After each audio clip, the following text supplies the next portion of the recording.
Hello po sa inyo. Heto na tayo, ang araw na matagal nating hinintay. Ang araw na susubok sa katatagan ni na Cassandra at Delton bilang isang mag-asawa. Sabi nila, ang pagbubuntis ay hindi lang naghihintay sa isang bata, kundi paghahanda sa isang habang buhay na sakripisyo. At ngayong araw, sa gitna ng mga meeting sa opisina at ingay ng mundo, ang katahimikan ng delivery room ang siyang magsasabi kung handa na ba silang pasukin ng susunod na yugto. Nandito tayo sa Part 80, The Cassandra Finale.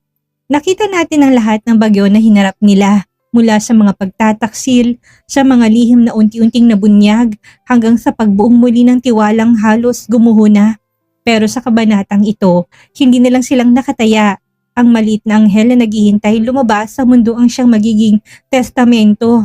Kung ang pag-ibig ba nila ay tunay na matatag o muling susubukin ng tadhana. Masakit, nakakakaba at puno ng emosyon. Handa na ba kayong saksihan ang pagdating ni Archer at ang bagong simula para sa ating paboritong mag-asawa? Samahan niyo kung tapusin ang kwentong ito. Ako si Miss Maria at ito ang ating grand finale. Tara na! Abala si Delton na nagsasalita sa harap ng conference room kasamang mga board members para sa business expansions nila. Hindi pa man siya tapos na magsalita nang lumapit sa kanya si Ricky.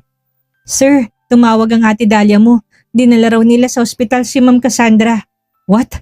Gulat na tanong ni Delton. Nakatingin sa kanilang dalawang lahat ng kasama nila sa conference room. Mukhang pumutok ng panubigan niya. Bulong pa ni Ricky. Napalunok si Delton at ginapang ng kabang dibdib niya.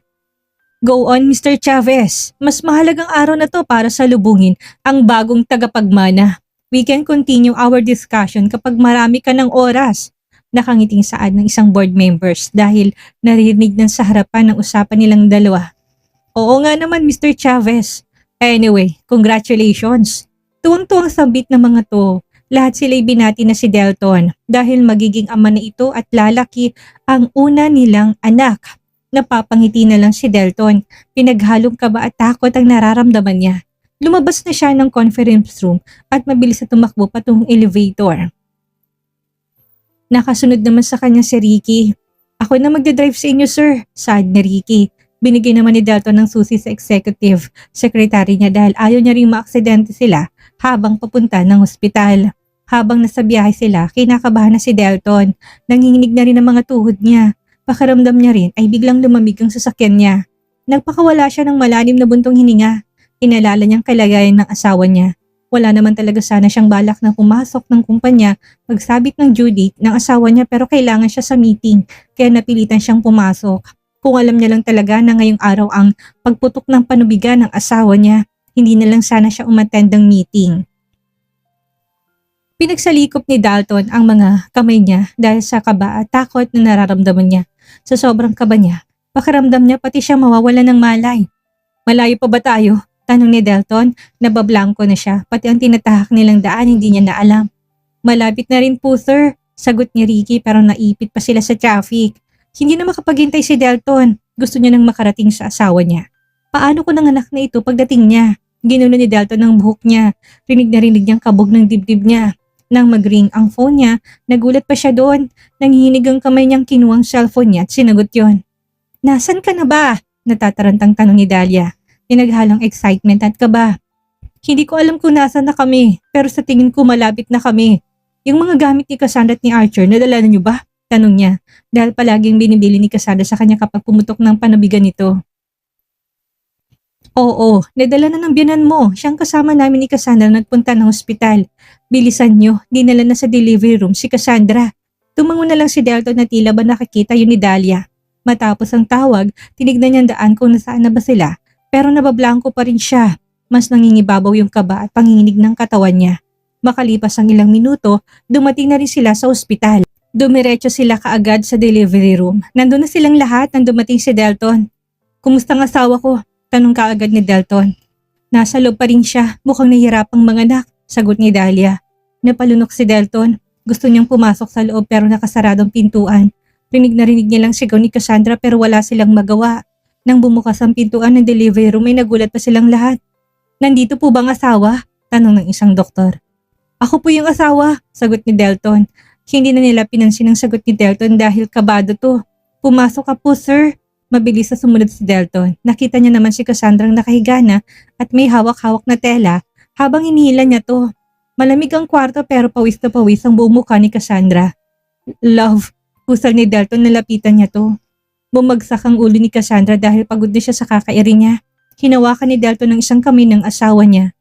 Kaya mo pa ba? Sabihin mo lang sa akin para magpa-CS na lang tayo. Kinakabahan na sambit ni Delton na makaramdam ng sakit si Cassandra ay muli siyang umiri. Napahawak siya sa buhok ni Delton. Masakit man pero kay Delton pero tiniis niya dahil alam niyang triple ang nararamdaman ng sakit ng asawa niya. You can do it! Pagpapalakas niya sa loob ng asawa niya. Nang makita ni Delton ang pagbagsak ng mga luha ng asawa niya, iniiyak na lang din siya. Dok, kaya pa ba ng asawa ko? Mukhang nangihina na siya eh. I-CS na lang kaya natin siya. Tila batang saad ni Delton. Nakikita ng ulo ni baby. Huwag kang huminto, mommy. Hindi siya pwedeng maipit ng matagal dahil baka maubusan siya ng oxygen. Wika ng doktor. Kahit pagod na si Cassandra, pinilit niyang umiri habang sabu-sabunot niyang buhok ni Delton. Hindi pa man tuluyang nailalabas ang anak nila, ay nawala na ng malay si Cassandra. Love, nag-aalala ng sambit ni Delton. Dok, paano to? I-CS na ba natin siya? Takot na takot ng wika ni Delton. Kasunod naman noon ay ang pag-iyak ng isang sanggol. Napatulala na lang si Delton dahil nailabas pa rin ang anak nila kahit na nawalan na ng malay si Cassandra. Hindi na kailangan, Daddy. Your child has been born. Nakangiting usal ng doktor. Napalunok si Delton dahil dugu-dugo pang anak niya. Sa laki ng anak nila, napapaisip na lang siya kung paano nagkasya sa pagkababae ng asawa niyang anak nila. Anong gagawin mo? Tanong ni Delton sa isang lalaking doktor. Kailangan ko lang, sir, siguraduhin kung wala na bang inunang naiwan. Sagot ng doktor. Titignan mo pagkababae ng asawa ko? Kailangan po, sir. Trabaho ko yun. Mabilis na umiling si Delton. Pasensya na, Dok. Alam ko namang ginagawa mo lang ang trabaho mo pero pwede bang siya na lang? Tinuro ni Delton ng isa pang babaeng doktor. Hindi naman nagreklamong lalaking doktor at tumango ito. Ang babaeng doktor na nag-check sa inuna ni Cassandra. Pasensya na kayo. Hindi lang ako komportabling lalaking sisilip sa pagkababae ng asawa ko. Malumanay niyang sambit. I understand, sir. Don't worry. Sagot na lalaking doktor. Nang pamapaliguan na nila si Archer ay binigay nila ito kaagad kay Delton. Hindi pa alam ni Delton kung paano bubuhatin ang anak nila. Nag-practice naman siya saka nag-enroll sila sa prenatal education pero iba pa rin pala sa personal. I'm scared. Paano kung mabitawan ko siya? Aniya. Sa una lang po yun, sir. Kailangan nyo rin sanayin ang sarili nyo. Wika ng nurse. Napangiti si Delton habang tinititigan ang unang anak niya. Hi Archer, baby. Si daddy to. Sinabi ko naman sa'yo na wag mong pahihirapan ng mommy mo, hindi ba? Bakit hindi ka lumabas kaagad? Wika niya. Naririnig naman siya ng mga doktor at nurse. Sa totoo lang po, sir, mabilis na po yung paglabas niya dahil wala pang 2 oras na nag-labor si ma'am. Yung iba kasi, inaabot pa ng 15 hours na nagle-labor. Singit ng nurse. Muling napangiti si Delton, masaya na siyang hindi naranasan ng asawa niya na mag-labor ng ganon. Kumusta ang asawa ko? Okay lang bang natutulog siya? Nag-aalalang tanong na ni Delton. Para sa asawa niya, she's fine, sir. Sagot ng isa. Kinuha na ulit ng nurse si Archer para sa newborn screening nito. Pinalabas naman si Delton dahil ililipat na rin sa recovery room si Cassandra. Nang mailipat si Cassandra ay pumasok na silang kaagad. Unang nilapitan ng mga lalaki ang apo nila habang si Dahlia, Nori at Delton ay dumiretso kay Cassandra. Okay lang bang natutulog siya? Tanong ni Dahlia kay Nori. Okay lang naman siguro. Grabe yung pagod niya kanina sa panganganak. Parang ayaw ko na tuloy sundan pa si Archer. Sagot ni Delton, natawa naman si Dahlia. Normal naman talagang reaksyon ni Cassandra. Mahirap naman talagang manganak pero kapag gusto pa ng babae na sundan ng anak ninyo, wala kang magagawa doon, sagot ni Dahlia. Napabuntong hininga naman si Delton. Kapag tinitingnan niyang asawa niya, para bang huwag na ulit sundan ng anak nila. Gusto niya rin magkaroon ng anak na babae pero kapag iniisip niyang hirap ni Cassandra, para bang hindi bali na lang? Ang gwapo-gwapo naman ng apo ko. Siyempre sa akin yung nagmana. Tuwang-tuwang sambit ni Chairman. Nilingon ni Dahlia ang tatlong lalaking nakafocus kay Archer. Napapailing na lang siya. Mas excited talaga ang mga lalaki sa baby kaysa unahin kamustahin ng nanganak. Lahat sila'y naka-face mask para iwas bakterya na rin para kay Archer. Lahat sila'y nagstay na muna sa hospital kahit na pare-pareho silang busy. Mamaya uuwi na rin ako dahil siguradong maghihintay sa akin si Celine, anas ni Dahlia kay Nori. Tumango na lang si Nori. Hindi umalis si Delton sa tabi ni Cassandra. Hinihintay niya itong magising. Hindi niya rin alam kung kumain malang ba ng tanghalian ng asawa niya. Nang makita ni Delton na minulat na ni Cassandra ang mga mata nito, ay mabilis siyang tumayo't lumapit kay Cassandra. Love, gising ka na ba? Kumustang pakiramdam mo? Okay ka na ba? Sunod-sunod niyang tanong. Nasaan ang baby natin? Nanghihina pang tanong ni Cassandra. Kinapaka pa ni Cassandra ang tiyan niya dahil hindi niya alam kung nailabas niya bang anak niya kanina o kung na-CS na ba siya. Natutulog pa rin siya, sagot ni Delton. Kinakapa pa rin ni Cassandra ang bandang puso niya. May hinahanap ka ba? Nailabas mo ng baby natin, saad ni Delton. Na-CS ba ako? Tanong niya, humiling si Delton. Are you sure? Hindi ko na alam kung nailabas ko na ba si Archer. Saka, hindi ko na rin narinig ang pag-iyak niya. Kung nawalan na ako ng malay, paano ko siya nailabas? Nagtataka pa niyang tanong. Huwag mo nang isipin yun. Ang mahalaga ligtas ka't ang anak natin. Bigla namang umiyak si Cassandra kaya nataranta si Delton. Oh, may masakit pa rin ba sa'yo? Gusto mo bang tawagin kong doktor? Umiling si Cassandra sa kanya sinubsob ang mukha niya sa dibdib ni Delton. Naupo si Delton sa gilid ng kama dahil malawak naman yon. Hinayaan niyang asawa niyang umiyak na muna habang hinahaplos niyang likod nito. Pagod na pagod ako, love. Akala ko hindi ko na mailalabas si Archer. Iniisip ko na lang kanina na kailangan ko siyang ilabas dahil baka maubusan na siya ng oxygen. Humihikbing sambit ni Cassandra. Para siyang batang nagsusumbong. Okay na, huwag ka na mag-alala dahil pareho naman kayong ligtas na anak natin. Hindi ko na susundan si Archer. Ayaw ko na magkaganito ka. Pero gusto ko pa ng baby girl. Tila batang saad ni Cassandra kaya bahagyang natawa si Delton. Napapailing na lang siya dahil kapapanganak pa lang ng asawa niya pero iniisip na nito kaagad ang kasunod. Nang sabihin ng doktor si Delton na pwede nang kumain si Cassandra, pinakain niya na kaagad ang asawa niya. Tinolang manok kaagad ang pinaulam kay Cassandra para magkaroon ng gatas. Nang magising si Archer ay sinabihan nila si Cassandra na kailangan niyang pagatasin si Archer. Kinuha ni Delton ang anak nila at ibinigay kay Cassandra. Pati si Cassandra ay natatakot pang hawakan ang anak nila dahil baka malaglag niya. Lumabas naman na muna sina Chairman Anton at Christian.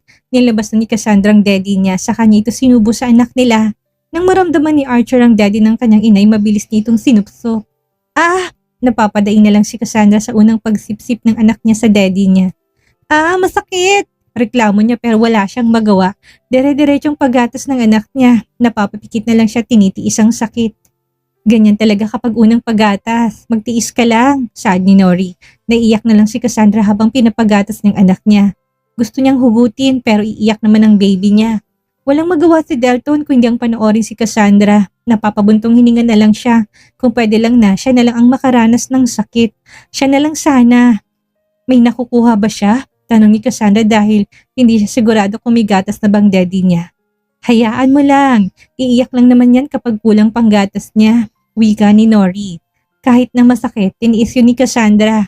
Tinitigan niyang anak niya. Para bang nawawala yung sakit na naramdaman niya kanina sa panganganak.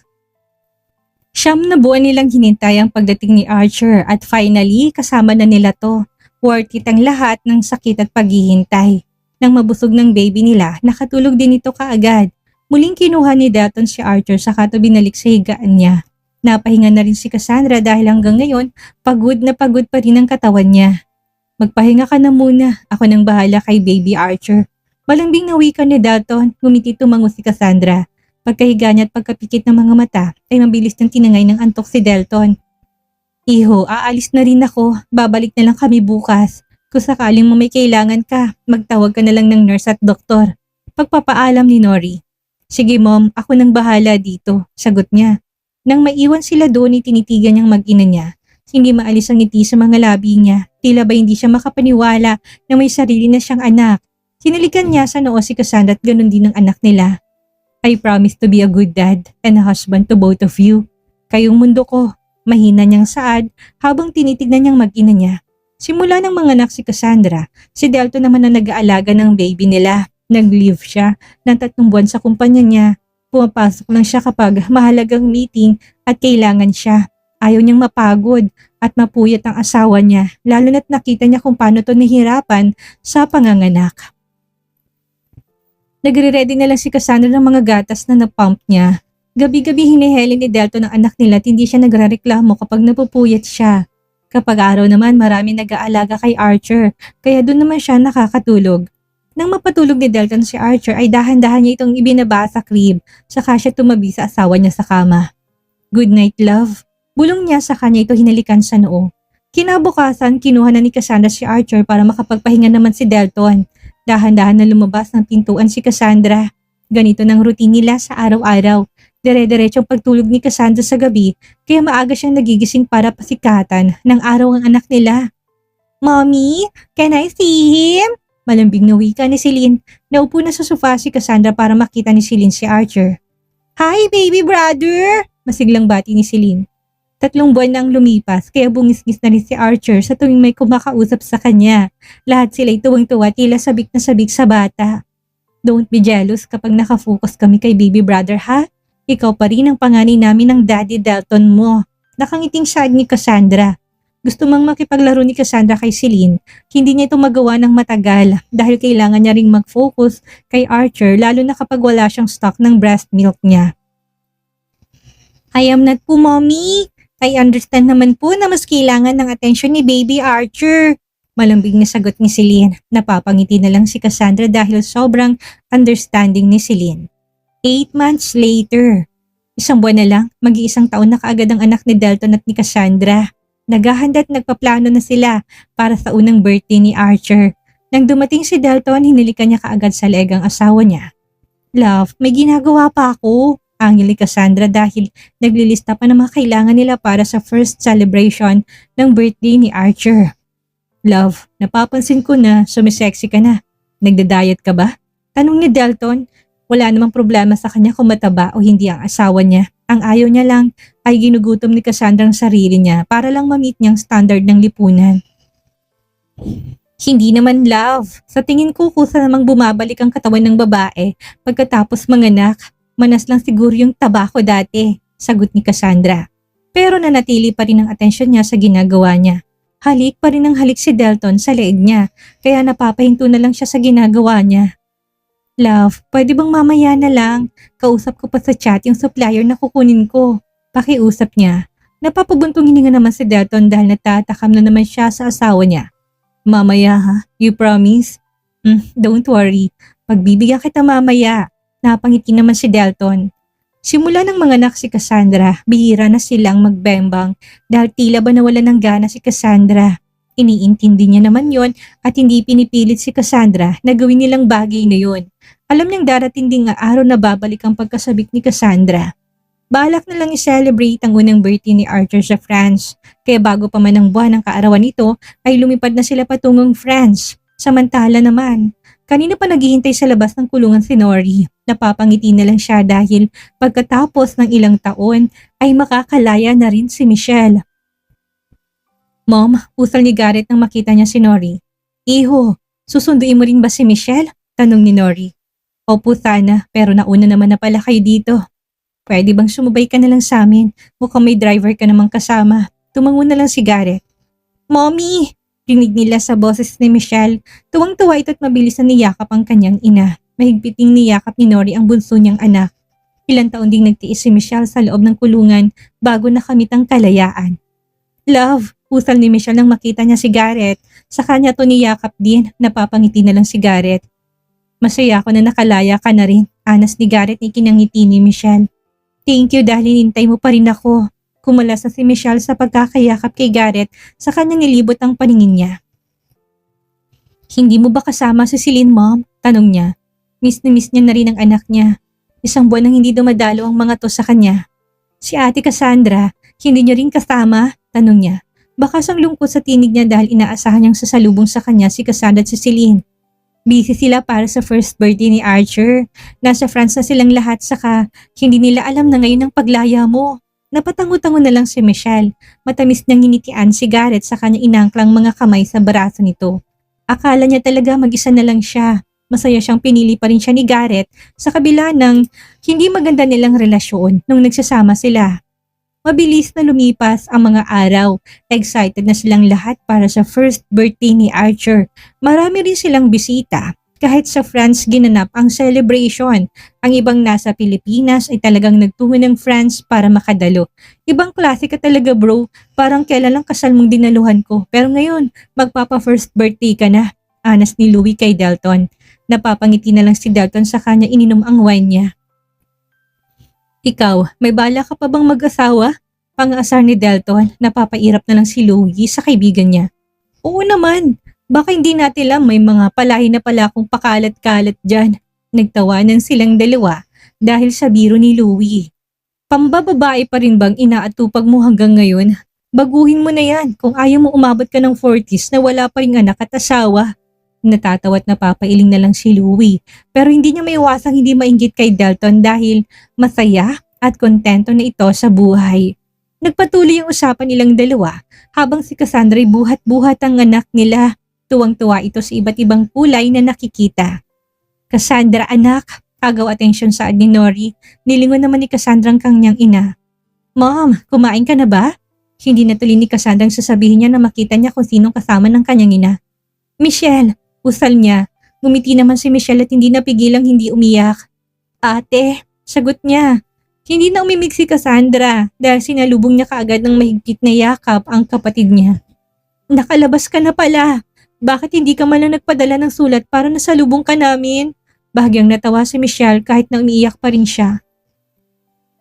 Una nang kumala si Michelle sa yakapan nila para punasan ang mga luha. Masaya si Cassandra na makitang malaya ng kapatid niya. Kumusta ka na? Bakit hindi ka nagsasabing lalaya ka na pala? Nagpadala ako ng sulat ate pero mukhang na-late na. Nalaman ko lang na dito pala kayo magse-celebrate ng birthday ni Archer nung nakalaya na ako. Hindi ba ako nakakasira ng celebration ate? Mukhang pinagbubulungan na ako ng ibang bisita eh. Tinignan ni Cassandra ang ibang mga bisitang nakatingin sa kanila. Huwag mo silang pansinin. Wala akong pakialam sa kanila. Kumain na ba kayo? Maraming pagkain dyan. Kumain na muna kayo. Ani Cassandra, saka ito nagtawag ng staff para asikasuhin si Michelle. Masaya naman si Michelle na tanggap pa rin siya ng pamilya niya at napatawad ni Cassandra. Napapangiti na lang si Garrett kay Cassandra nang magsalubong ang mga mata nila. Happy birthday sa uniko iho mo Cassandra. Parang lalo kang bumabata ha? Ani ni Garrett. Natawa naman si Cassandra. Huwag mo na akong bulahin. Sabayan mo na si Michelle na kumain. Mabutit na karating ka rin. Kasama mo ba si Michelle na nagpunta dito? Oo, sinundo ko siya sa Pilipinas gaya ng sinabi mo. Inayos kong relasyon namin pero sa tingin mo ba, makukuha pa namin sa inyo si Celine? Gusto rin naming makasamang anak namin pero parang may hirapan na kami. Bahagyang ngumiti si Cassandra. Kilala naman kayo ni Celine. Alam niyang kayong mga magulang niya. Pwede niyo siyang bisitahin sa amin o hindi kaya tanungin niyo siya kung gusto niyang matulog sa bahay niyo. Kapag lumaki-laki pa si Celine, makukuha niyo rin siya pero wag niyo sana siyang pipilitin. Hayaan niyo siya na kusang sumama sa inyo. Napatango na lang si Garrett. 2 taon din kasing hindi umuwi ng Pilipinas kaya hindi niya nakikita ang anak niya. Pero nakakausap niya naman ito madalas sa video call. O siya, kumain lang kayo dyan. Kailangan ko pa kasing asikasuhin ng ibang bisita. Pagpapaalam ni Cassandra na ikinatango na lang ni Garrett. Nilapitan ni Cassandra si Michelle para sabihan ito na huwag ka agad aalis pagkatapos ng program. Nasaan nga palang baby mo ate? Hindi ko pa nakikita. Anas ni Michelle. Inilibot ni Cassandra ang paningin niya pero hindi niya makita si Archer. Hindi ko alam kung na kanino na naman siya pero mamaya makikita mo rin siya. Si Celine ate, hindi ko pa rin siya nakikita. Namimiss ko na yung anak ko. Muling umikot ang mga mata ni Cassandra pero sa dami ng tao hindi niya alam kung nasaan sila. Nandyan lang yun. Baka busy din makipaglaro sa ibang bata. Kumain ka ng kumain parang namamayat ka na eh. Tumangot ngumiti na lang si Michelle. Nilapitan na rin ni Cassandra ang iba pang bisita at kinausap ang mga to. Abalang-abala rin si Delton sa iba nilang bisita, lalo na sa mga business partners nila. Delton, napatingin si Delton sa tumawag sa kanya at nawala ngiti sa mga labi niya nang makita niya si Diana. Nakalimutan niyang nasa France pala si Diana. What are you doing here? Seryoso at may diin niyang tanong. Huwag kang mag-alala. Hindi ako nagpunta rito para guluhin ka. Nagpunta ako para ihatid lang itong regalo ko para sa anak mo. Wala akong balak na saktan sila at guluhin pang buhay mo. Kitang-kita ko naman kung gaano ka kasaya, Dalton. Malumanib na sambit ni Diana. Pero nanatiling seryosong mukha ni Dalton. Binigyan na ni Diana sa mga staff ang regalo niya para kay Archer. Siguraduhin mo lang na hindi yan bomba o kung anumang ikakasakit ng anak ko, Diana. Dahil ako mismong papatay sa'yo kapag may nangyari sa pamilya ko. Ngumiti tumangulang si Diana saka to umalis. Ang harsh mo naman, dude. Mukha namang sincere si Diana. Wika ni Louie. Hindi nagsalita si Dalton at uminom lang ito ng wine. Na makita niyang asawa niya, nilapitan niya na to. Kanina ka pa lakad ng lakad. Magpahinga ka naman muna, love. Sambit ni Dalton. Okay lang ako, love. Mamaya na ako magpapahinga kapag nakauwi na tayo. Saka minsan lang naman to. Nakangiting sagot ni Cassandra. Hinapit ni Dalton sa bewang asawa niya. Sa kanya ito binigyan ng wine glass ng may dumaang waiter. Nagse-celebrate tayo. Hayaan mo lang yung mga bisita natin. Hindi naman niya sila mawawala saka kaya nilang mga sarili nila. Hindi mo naman kailangang lapitan sila isa-isa. Let's just enjoy this day. Tumango naman si Cassandra sa kanila pinagdikit ang mga wine glass nila. Nang marinig nilang malakas sa tawa ng anak nila ay napalingon sila doon. Pareho na silang napangiti habang tinitingnan si Archer na malikot na rin. Marunong na itong maglakad kaya masyado nang malikot. Look at him, love. Parang kahapon ko lang siya sinilang pero ngayon nakikipaglaro at nakikipagtakbuhan na. Wika ni Cassandra. Natutuwa rin si Dalton. Para bang pumikit lang sila at pangmulat ng mga mata nila, malaki na kaagad ang anak nila. Hindi niya alam kung gaano niya tayo napapasaya. Marinig lang natin yung tawa niya. Napapasaya niya na rin tayo. Pinapagaan niya yung mga problema natin. Kaya ang sarap-sarap umuwi sa inyo eh. Kahit na nakakapagod ang maghapon. Makita ko lang kayong dalawa't makasama. Para bang full bar na naman ako. Sagot ni Dalton. Pareho na nilang pinagmasdan ng anak nilang tuwang-tuwa rin sa ibang mga batang bisita nila. Pumarap si Cassandra kay Dalton sa kanya tinaasan ng wine glass niya. For our family, Ania. Napangiti naman si Dalton saka dinikita ang wine glass niya sa wine glass ni Cassandra. For our happiness. Wika niya rin saka silang ngumiti sa isa't isa. Hindi nila maipaliwanag ang kasiyahang nararamdaman nila. Nagkakaroon sila ng problema pero hindi na nila masyadong napapansin yun kapag magkakasama na silang tatlo. Pareho nang bumalik sa pagtatrabaho si Dalton at Cassandra kaya pareho silang excited palaging umuwi para makita at mayakap nilang anak nila.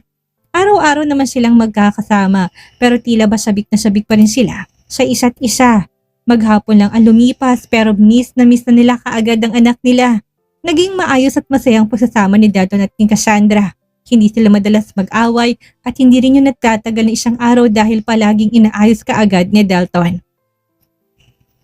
Kontento na sila sa buhay na meron sila, bagay na kailanman hindi nila ipapalit sa kahit na anong kayamanan. Kahit na gaano sila kabisi sa mga karir nila, pinipilit pa rin nilang magkaroon ng oras para sa pamilya nila, lalo na sa anak nila. Ayaw nilang iparamdam sa anak nila na palagi itong nag-iisa. Si Michelle at Garrett naman kinasal din sila pero simpleng kasal na lang kung saan pamilya lang ang witness. Minsan nakakasama nila sa bahay si Celine pero mas gusto pa rin umuwi ni Celine sa bahay ni Dalton at ni Cassandra.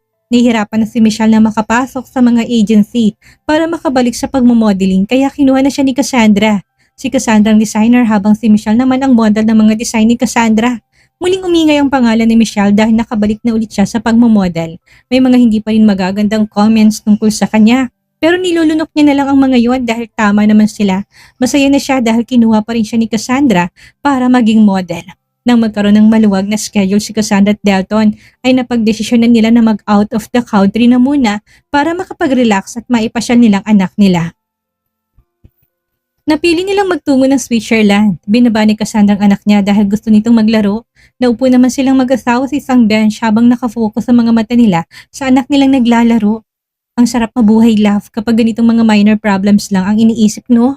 Honest ni Cassandra. Oo naman, ang bilis ng panahon. Baka hindi natin namamalayan, papasok na rin ng school ang anak natin. Tignan mo kung gaano nakakulit. Pwede nang sundan eh. Pagbibiro ni Dalton, napangiti naman si Cassandra. Bakit hindi natin simulan na gawin yung kasunod? Pagbibiro rin Cassandra, kaya napalingon sa kanya si Dalton. Sigurado ka ba? Alam mong hindi ko atrasan yan, love. Baka sang excitement sa boses ni Dalton kaya natawa si Cassandra.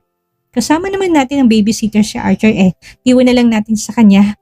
Uy, excited ka naman masyado. Tirik pa yung araw Pero malamig naman dito, love. May araw nga pero mas malamig naman. Natatawa na lang si Cassandra dahil kapag usapang sex ay napakabilis ni Delton. Oo, huwag kang mag-alala pero mamaya na natin gawin. Nag-e-enjoy pa dito sa labas si Archer Pero di ba mas maganda kung nag-e-enjoy pa siya dito sa labas? Kapag nagsawa na yun dito sa labas, siguradong guguluhin niya na tayong dalawa. Paano pa ako makakascore niyan? Napapailing na lang si Cassandra dahil masyadong excited si Delton. Tinawagan na nilang babysitter ni Archer para bantayan na muna ito. Huwag mong aalisin yung mga mata mo kay Archer ha. Bibili lang kami ng mga kailangan natin. Pagdadahilan ni Delton sa kahinila na si Cassandra. Natatawa na lang si Cassandra habang naglalakad sila pabalik na hotel. Pareho na silang excited kaya para silang mga batang nagtatakbuhan. Napapasigaw nila si Cassandra kapag hinahabol siya ni Delton. Tumigil ka nga, para tayong mga bata Pagsusuway ni Cassandra habang tumatawa silang dalawa. Akala ni Cassandra noon, katapusan na ng masayang buhay niya nang iwan at lokohin siya. Pero hindi niya akalain na doon pala magsisimula ang magandang mangyayari pa lang sa kanya. Hindi perpektong buhay nila. Hindi nawawalang problema pero sa piling ni Delton at ng anak nila, natutunan niya ang tunay na kaligayahan ay hindi nasusukat sa yaman, sa opinyon ng ibang tao o sa nakaraan. Nasa pagpili yun araw-araw. Pinili nilang magpatawad, pinili nilang magmahal, pinili nila na maging pamilya. At dito na po nagtatapos ang ating mahabang paglalakbay mula sa mga luha ng nakaraan hanggang sa mga halakhak ng kasalukuyan. Nasaksihan natin kung paano isang pag-iibigang akala natin ay wawasakin na ng tadhana ay siya palang magiging pundasyon ng isang matatag na pamilya. Si Cassandra at Delton ay patunay ng pagkakamali hindi katapusan. Ito'y simula lamang ng pagbabago. Ang pagdating ni Archer, ang pagbabalik ni Michelle at ang pagpili nilang manatiling buo sa kabila ng lahat ay isang paalala na sa bawat dulo ng isang kabanata, merong mas magandang bukang liwayway na naghihintay. Maraming salamat sa inyong walang sawang pagsubaybay sa bawat part ng ating kwento. Salamat sa bawat komento, sa bawat like at sa pagiging bahagi ng ating maliit na komunidad dito. Ang kwento ni Cassandra at Delton ay tapos na. Pero ang aral ng pagpapatawad at pagmamahal ay mananatili sa ating mga puso. Ako si Miss Maria at hanggang sa muli nating pagkikita sa panibagong kwento ng pag-ibig. Huwag niyo pong kalibutang mag-subscribe at i-hit ang notification bell para sa susunod nating mga handog. Lagi nating tatandaan, ang tunay na kaligayahan ay hindi hinahanap. Ito ay pinipili araw-araw. Paalam at hanggang sa muli.